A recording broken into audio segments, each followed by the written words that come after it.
Hi friends, Anvika cooking ಚಾನಲ್ಗೆ ನಿಮ್ಮೆಲ್ರಿಗೂ ಸ್ವಾಗತ.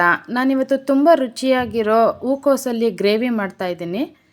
ಇದನ್ನು ಹೇಗೆ ಮಾಡೋದು ಅಂತ ನೋಡೋಣ ಬನ್ನಿ. ಒಂದು ಪಾತ್ರೆಗೆ ಬಿಸಿನೀರು ತಗೊಳ್ಳಿ. ಅದಕ್ಕೆ ಒಂದು ಸ್ಪೂನು ಅರಿಶಿನ ಮತ್ತು ಉಪ್ಪು ಹಾಕ್ಬಿಟ್ಟು ಎಲೆಕೋಸನ್ನ ಅದನ್ನು ಹಾಕ್ಬಿಟ್ಟು ತೊಳ್ಕೊಳ್ಳಿ. ಅದನ್ನು ಬಿಸಿನೀರಲ್ಲಿ ತೊಳೆಯೋದ್ರಿಂದ ಅದರಲ್ಲಿರೋ ಹುಳ ಏನಾದ್ರು ಇದ್ದರೆ ಈಚೆ ಬರುತ್ತೆ. ನಾನಿಲ್ಲಿ ತೊಳೆದಿಟ್ಕೊಂಡಿದ್ದೀನಿ. ಇವಾಗ ಒಂದು ಜಾರ್ ತೊಗೊಳ್ಳಿ. ಅದಕ್ಕೆ ಒಂದು 3 ಟೊಮೊಟೊ ಹಾಕ್ಕೊಳ್ಳಿ. ಸ್ವಲ್ಪ ಗೋಡಂಬಿ ಹಾಕ್ಬಿಟ್ಟು ಇದನ್ನು ರುಬ್ಕೊಳ್ಳಿ. ನೋಡಿ, ನಾನು ರುಬ್ಕೊಂಡಿದ್ದೀನಿ. ಈಗ ಒಂದು ಬಾಣಲಿ ತಗೊಳ್ಳಿ. ಅದಕ್ಕೆ ಒಂದು 2 ಸ್ಪೂನ್ ಆಗುವಷ್ಟು ತುಪ್ಪ ಹಾಕ್ಕೊಳ್ಳಿ. 2 ಸ್ಪೂನ್ ಆಗುವಷ್ಟು ಎಣ್ಣೆ ಹಾಕ್ಕೊಳ್ಳಿ. ನೀವು ತುಪ್ಪ ಇಲ್ಲ ಅಂದರೆ ಬರೀ ಎಣ್ಣೆ ಬೇಕಾದರೂ ಯೂಸ್ ಮಾಡ್ಬೋದು. ಎಣ್ಣೆ ಎಲ್ಲ ಕಾದ್ಮೇಲೆ ಒಂದು 2 ಚಕ್ಕೆ ಪೀಸ್ ಹಾಕ್ಕೊಳ್ಳಿ. ಒಂದು 3 ರಿಂದ 4 ಲವಂಗ ಹಾಕ್ಕೊಳ್ಳಿ. 2 ಪಲಾವ್ ಎಲೆ ಹಾಕ್ಕೊಳ್ಳಿ. ಇದನ್ನು ಸ್ವಲ್ಪ ಫ್ರೈ ಮಾಡ್ಕೊಳ್ಳಿ.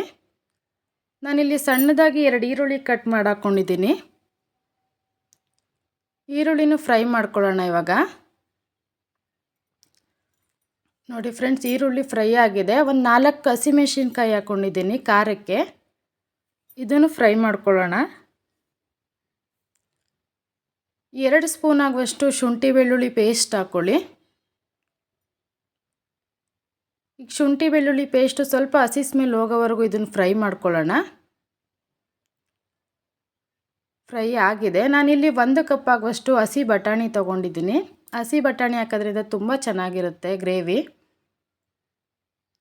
ಬಟಾಣಿ ಸ್ವಲ್ಪ ಎಣ್ಣೆಲಿ ಹುರ್ಕೊಳ್ಳೋಣ. ನೋಡಿ ಫ್ರೆಂಡ್ಸ್, ಹುರ್ಕೊಂಡಿದ್ದೀನಿ. ನಾನಿವಾಗ ಆವಾಗಲೇ ಟೊಮೊಟೊ ರುಬ್ಕೊಂಡಿದ್ನಲ್ಲ, ಇವಾಗ ಹಾಕ್ತಾಯಿದ್ದೀನಿ ಅದನ್ನು. ಇವಾಗ 1 ಸ್ಪೂನ್ ಆಗುವಷ್ಟು ಹಸಿಮೆಣ್ಸಿನ್ಕಾಯಿ ಪುಡಿ ಹಾಕ್ಕೊಳ್ಳಿ. ಒಂದು ಅರ್ಧ ಟೀ ಸ್ಪೂನಷ್ಟು ಅರಿಶಿನ ಪುಡಿ ಹಾಕ್ಕೊಳ್ಳಿ.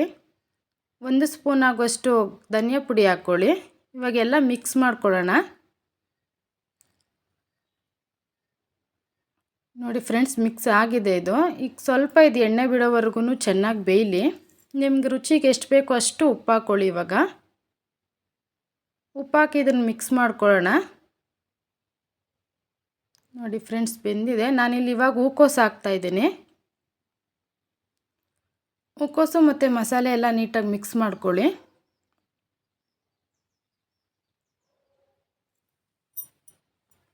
ಚೆನ್ನಾಗಿ ಮಿಕ್ಸ್ ಆಗಿ ಚೆನ್ನಾಗಿ ಹುರಿದುಕೊಂಡಾದ್ಮೇಲೆ ನಾವಿಲ್ಲಿ 1 ಗ್ಲಾಸ್ ಆಗುವಷ್ಟು ನೀರು ಹಾಕ್ಕೊಳ್ಳೋಣ.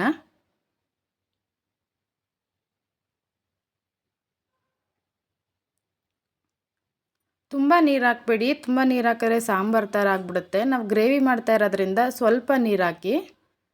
ನಾನಿಲ್ಲಿ ಸ್ವಲ್ಪ ಕಸ್ತೂರಿ ಮೆಥಿ ಹಾಕ್ತಾಯಿದ್ದೀನಿ. ಮಿಕ್ಸ್ ಮಾಡ್ಕೊಂಡು ಇದು ಒಂದು 5 ರಿಂದ 10 ನಿಮಿಷ ಚೆನ್ನಾಗಿ ಬೇಯಲಿ. ಬಟಾಣಿ ಹೂಕೋಸೆಲ್ಲ ಬೇಯಬೇಕು. ನಾನಿಲ್ಲಿ ಪ್ಲೇಟ್ ಕ್ಲೋಸ್ ಮಾಡ್ತಾಯಿದ್ದೀನಿ. ನೋಡಿ, 5 ನಿಮಿಷ ಆಗಿದೆ. ಇವಾಗ ಇದೆಲ್ಲ ಚೆನ್ನಾಗಿ ಬೆಂದಿದೆ. ಎಲ್ಲ ಮಿಕ್ಸ್ ಮಾಡ್ಕೊಳ್ಳೋಣ. ಬಟಾಣಿನೂ ಚೆನ್ನಾಗಿ ಬೆಂದಿದೆ. ಇವಾಗ ಕೊತ್ತಂಬರಿ ಸೊಪ್ಪು ಹಾಕ್ಕೊಳ್ಳಿ ಹಾಗೆ ಮೇಲೆ.